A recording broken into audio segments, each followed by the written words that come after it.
I'm finally getting around to Particle Man's 3017 Seconda Strela. He sent me a parts watch that had a good balance on it and a good bridge. So what I did, I swapped out the bridge and had to retain the original balance. The other balance from this parts watch wouldn't fit.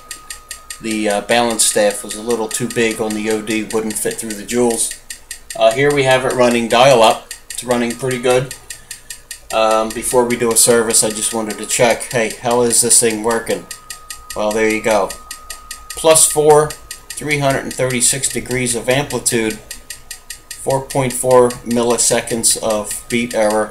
That's not too bad. I can live with that. So that's dial down, I should say.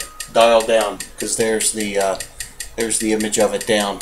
I'm going to flip this over and do it dial up and let that check for a little bit while it takes a reading. In the meantime, let's take a look at what he sent us, or sent me, Particle Man. Here's what I got. This was the parts watch. Pretty beat up, no crystal, no hands. This thing is a mess.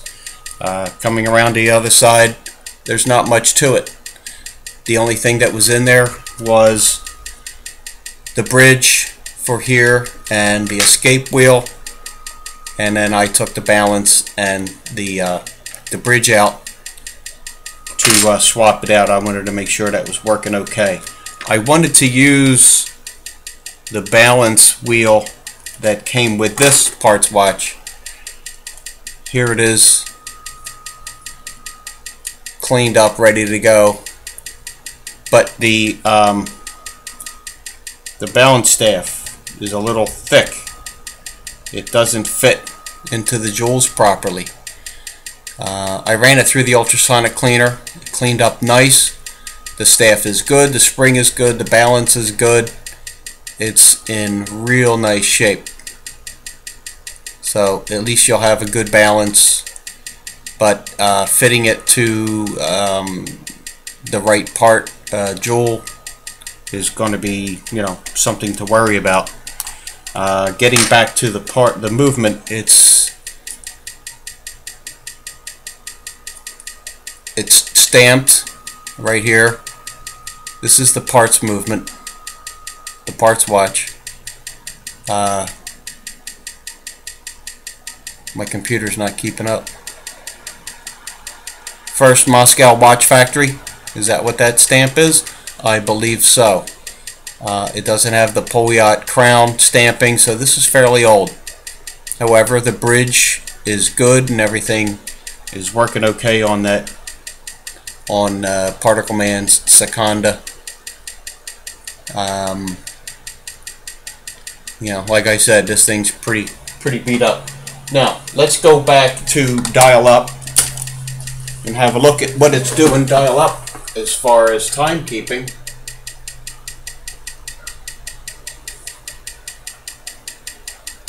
That's if my computer can keep up.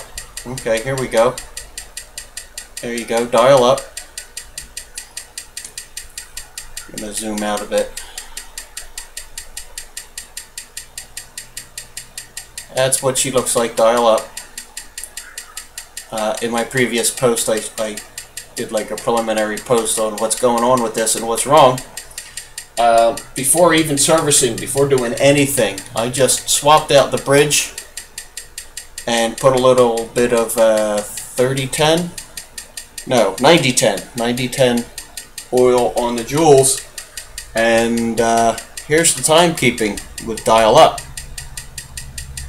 Minus 2 to 6 seconds, 349 degrees of amplitude, 4.2 milliseconds of beat error. So far, the way this is running, and the chrono works okay, it works fine. All we got to do is do a service. Take this apart, clean everything, lubricate it, and everything should go back together and have this ticking away pretty nicely. 354 degrees there. That's almost a full revolution. 360 is the max. Don't know if that's going to be a bit much, but either way, we're going to do a service on this. Maybe some of the oils in there will help slow things down a bit. One thing I do need to add, the balance staff on this movement is a little bit long for the bridge that we installed. Here's the original bridge right here, the one that has the stripped screw for the end there of the hairspring.